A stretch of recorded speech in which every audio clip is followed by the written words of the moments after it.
कि जो भी आए, मैं तो आपके वखान कर रहा हूं अधीर रंजन जी, समझिए, चाहे कांग्रेस हो या बीजेपी, जो भी आए उनका मकसद दिल्ली की जनता की सेवा करना था। अगर सेवा करनी है तो झगड़ा करने की जरूरत नहीं, मगर अधिकार चाहिए तो झगड़ा करने, और झगड़ा करने का स्वभाव ही हो तो क्या कर सकते हैं। हम तो रिसीविंग एंड पर है, भाई झगड़ लो, अब क्या कर सकते हो। आप दिल्ली की जनता ने आपको चुना है, आप झगड़ा करना चाहते हो। और रूल्स बनाने के पावर के बारे में किसी सदस्य ने कहा, मैं इतना ही कहना चाहता हूं कि रूल्स बनाने के अधिकार, जो एक्ट बनाने का जिसके पास अधिकार है उसी के पास रूल्स बनाने के अधिकार रहते हैं। एक्ट बनाने का अधिकार भारत सरकार को है, तो एक्ट के रूल बनाने का अधिकार भी, ये बेसिक समझ का विषय है। कैबिनेट नोट का सवाल किया, इसमें भी आप इसको गलत भ्रांति खड़ी कर रहे हो। आप ध्यान से पढ़ लीजिएगा, कैबिनेट नोट आज भी कोई भी राज्य हो, आप लोग की कई राज्य में सरकार है, वहां कैबिनेट नोट कैबिनेट सचिव की साइन से ही कैबिनेट में जाती है, फाइल पर मंत्री की अप्रूवल होती है। यहां पर क्या होता था, जब घपले घोटाले वाली कैबिनेट नोट हो, सचिव के पास जाती ही नहीं थी, मुख्य सचिव के पास जाती ही नहीं थी। मंत्री के सिग्नेचर से पहली बार मैंने इतने लंबे सार्वजनिक जीवन में, माननीय अध्यक्ष जी, कोई कैबिनेट नोट गई है ऐसा सुना है। मंत्री के सिग्नेचर से कभी नहीं जाती, इसलिए रूल्स बनाने पड़े हैं भाई। रूल्स इसलिए बनाने पड़े हैं कि रूल्स के हिसाब से नहीं चलता था, रूल्स के हिसाब से चले, उसके लिए ये रूल्स बनाने पड़े हैं। माननीय अध्यक्ष जी, मैं फिर से एक बार दिल्ली का इतिहास जरूर बताना चाहूंगा। माननीय अध्यक्ष जी, 1953 में फजल अली कमीशन का गठन हुआ, उसने अपना प्रतिवेदन 1955 में दिया। उसके पहले पट्टाभी सीतारामैया की कमेटी बनी। उसके बाद 56 में संविधान संशोधन कर यूनियन टेरिटरी की अवधारणा आई। इसके साथ साथ दिल्ली म्युनिसिपल कॉरपोरेशन एक्ट 57 नगर नियम अधिनियम लागू कर दिया गया। और 87 में जब सरकार या कमेटी बनी, उसके बाद दिल्ली को राज्य देने का निर्णय किया गया। 249A के तहत इसका विस्तृत वर्णन दिया हुआ है और 69वें संविधान संशोधन के द्वारा इसको लिया गया। मैं एक जो रिपोर्ट है इसका कोट भी पढ़ना चाहता हूँ। पहले मैंने जवाहरलाल नेहरू जी को पढ़ा, अंबेडकर जी को पढ़ा। श्री रिंकू जी अंबेडकर जी को कह रहे थे कि अंबेडकर की भावना के खिलाफ काम करे हो। रिंकू जी, हम तो अंबेडकर जी की भावनाओं के अनुसार काम कर रहे हैं। अंबेडकर जी ने कहा था कि केंद्र के तहत रहना चाहिए। और माननीय अध्यक्ष जी, बालकृष्ण रिपोर्ट में साफ शब्दों में कहा, मैं कोट अनकोट कहता हूं, दिल्ली की कार्यप्रणाली और सेवा प्रणाली, कार्यप्रणाली और सेवा प्रणाली केंद्र सरकार के अधीन होनी चाहिए। संविधान में संशोधन के दौरान तत्कालीन गृह मंत्री ने भी अपने वक्तव्य में ये बात को, रिपोर्ट को कोट किया और उन्होंने कहा कि बालकृष्ण समिति ने पूरे विश्व की राजधानियों की कार्यप्रणाली और सेवा प्रणालियों का अध्ययन करके प्रस्तुत किया है, जिसका हम पालन कर रहे हैं। और उस वक्त गृह मंत्री कांग्रेस के थे। तो आपको ये मालूम होना चाहिए कि आप जब एक उंगली हमारे सामने करते हो तो 3 उंगली आपके सामने होती है। और मैं तो कहता हूं उस वक्त उचित ही किया था, और आज हम जो कर रहे हैं वो ही उचित ही कर रहे हैं। इसलिए आप, जैसा मैंने कहा कि आप गठबंधन को बढ़ाना चाहते हो, आपके मन में ऐसी कल्पना है कि गठबंधन बड़ा करेंगे तो शायद मोदी जी के खिलाफ चुनाव जीत जाएंगे। भाई, और 2-3 लोगों को ढूंढ लाओ, जितने हो सके इतना इकट्ठा कर लो, अगले प्रधानमंत्री नरेंद्र मोदी जी ही बनने वाले। परंतु कम से कम इसके लिए 130 करोड़ की जनता के सामने इतने एक्सपोज न हो।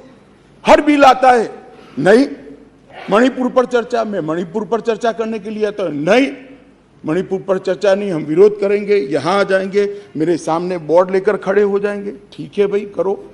मगर जैसे ही गठबंधन टूटने वाला बिल आया, मणिपुर भी याद नहीं आया, डेमोक्रेसी भी याद नहीं आई, दंगे भी याद नहीं आए, सब इकट्ठा होकर देखो सामने बैठे सारे इकट्ठा, और 130 करोड़ की जनता को बताते हैं हमें मणिपुर की चिंता नहीं है, हमें चुनाव की चिंता है, हमें डेमोक्रेसी की चिंता नहीं है, हमें चुनाव की चिंता है, हमारी पार्टी के कोई सिद्धांत नहीं है, केवल और केवल राजनीति में चुनाव जीतने के लिए राजनीति में है। और बताइए भैया आप बाहर जाकर मीडिया को, अगर ये नहीं है तो सारे बिल में क्यों एब्सेंट रहे? सारे बिल महत्वपूर्ण नहीं है क्या? सारे बिल महत्वपूर्ण है, आपको रहना चाहिए था। मगर ये बिल इसलिए महत्वपूर्ण है कि ये बिल आपके गठबंधन को क्षति करता है। और मैं एक बात आगे कह देता हूं कि ये बिल पास होने के बाद वैसे भी आपका गठबंधन टूट जाने वाला है, केजरीवाल जी आपको बाय बाय कर देंगे। माननीय अध्यक्ष जी, एक बात आई कि भाई अध्यादेश क्यों लेकर आए। मैं बताना चाहता हूं कि 11/5/2023 को संविधान पीठ ने एक फैसला दिया। अब संविधान पीठ के फैसले को कोई ध्यान से पढ़ेगा तो वो फैसला कहता है, इन अ वे संविधान पीठ ने 2 जजों की खंडपीठ का बेंच का गाइडेंस किया है। फाइनल निर्णय 2 जज की बेंच ने करना है। वो अभी डेट लगी भी नहीं है, मैटर लगी भी नहीं है। 11/5/23 को जजमेंट आया और 11/5/23 को ही दिल्ली सरकार के सेवा विभाग ने मंत्री ने एक परिपत्र घोषित कर दी अपने सिग्नेचर से। फिर से मैं कहता हूं, परिपत्र सचिव करते हैं, यहां मंत्री करते हैं। आज 5:30 बजे तक पात्र अधिकारियों की सूची के साथ जो इस पद तैनात किए जा सके, सचिव सेवाएं की तैनाती, मतलब सर्विस जो देखते हैं वो सचिव की तैनाती के लिए नोट प्रस्तुत किया जाए। अभी तो सुप्रीम कोर्ट ने निर्णय करना बाकी, इन प्रिंसिपल निर्णय किया है, इसके ऊपर 2 जजों की बेंच ने निर्णय करना है, इसको घोषित करना है, आप अमल करने कर दी। सोशल मीडिया में घोषणा कर दी कि सेवा विभाग के सचिव श्री आशीष माधेराव मोरे का ट्रांसफर कर दिया गया है। ध्यान देने की बात है कि जो मैं कह रहा हूं वो फिर से पढ़ रहा हूं, 11/5/23 के निर्णय के पैरा 165 में न्यायालय की नियमित बेंच को इस मामले का निपटारा करने का आदेश दिया गया था, जो अभी बैठी ही नहीं थी। शाम को ही इन्होंने तो इम्प्लीमेंटेशन चालू कर दिया। इसके बाद सतर्कता विभाग, विजिलेंस मंत्री जी ने सभी सहायक निर्देशकों को आदेश दे दिया कि विशेष सचिव सतर्कता, विजिलेंस कमिश्नर को के सचिव है विजिलेंस के, उसको रिपोर्ट न करिए, रिपोर्ट मत करिए। क्यों? अभी जजमेंट नहीं आया। क्यों? क्योंकि अब कारण कहता हूं, इसलिए न करना क्या किया जाए, इसके बहुत सारे कारण हैं, मैं बताता हूं। मित्रों, माननीय अध्यक्ष जी, दिल्ली के सतर्कता विभाग को सबसे पहले क्यों निशाना बना गया? अगर सेवा के अधिकार मिल गए, चलो मैं 1 मिनट के लिए मान लेता हूं मिल गए, तो सबसे पहले कोई क्या करेगा? रोड एंड बिल्डिंग की चिंता करेगा, पीने की पानी की चिंता करेगा, साफ सफाई की चिंता करेगा, आरोग्य की चिंता करेगा। इन्होंने विजिलेंस की चिंता करी। बोलो, प्रायोरिटी तो देखिए साहब इनके साथी की, विजिलेंस की चिंता करी। भला विजिलेंस की चिंता क्यों करी? इससे दिल्ली की जनता का क्या भला होने वाले था?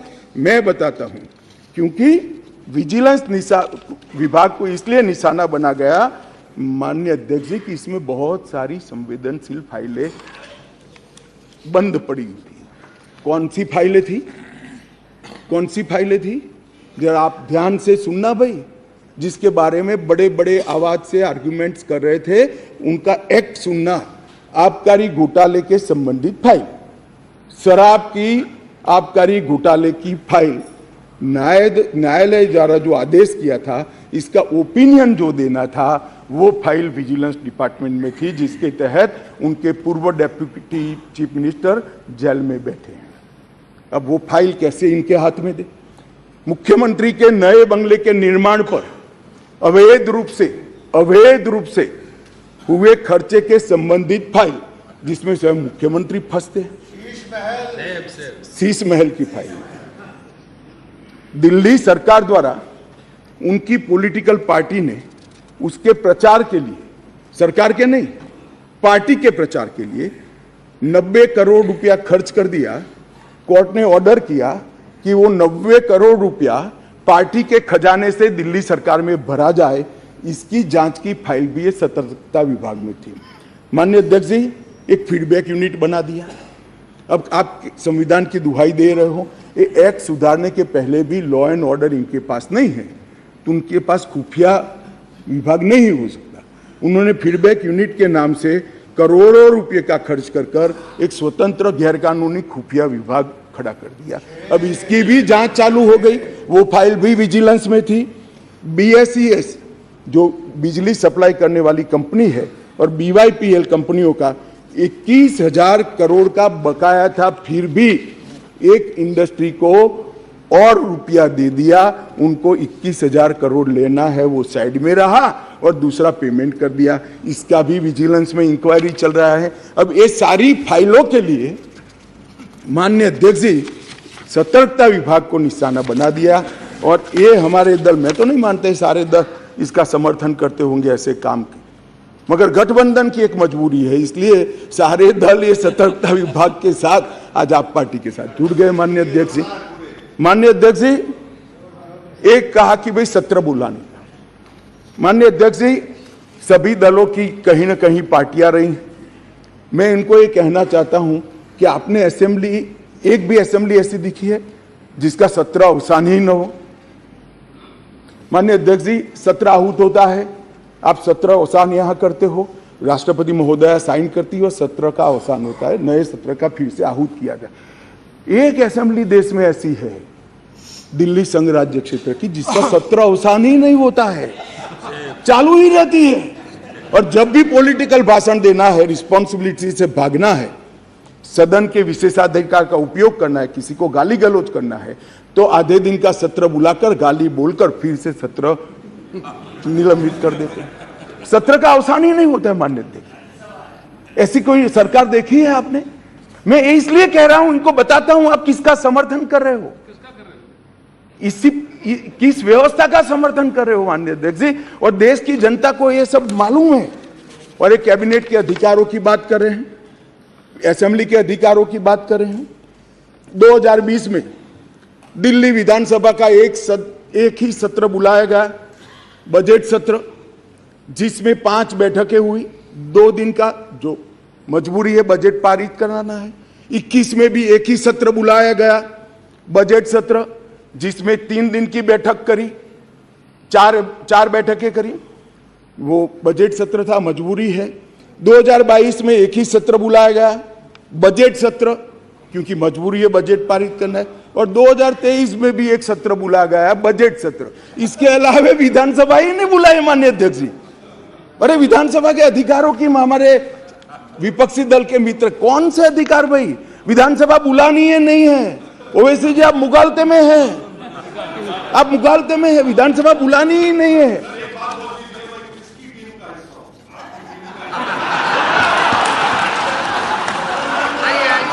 ऐसा है ओवैसी जी, मैं तो चाहता हूं आप अपनी स्वयं टीम बनाओ।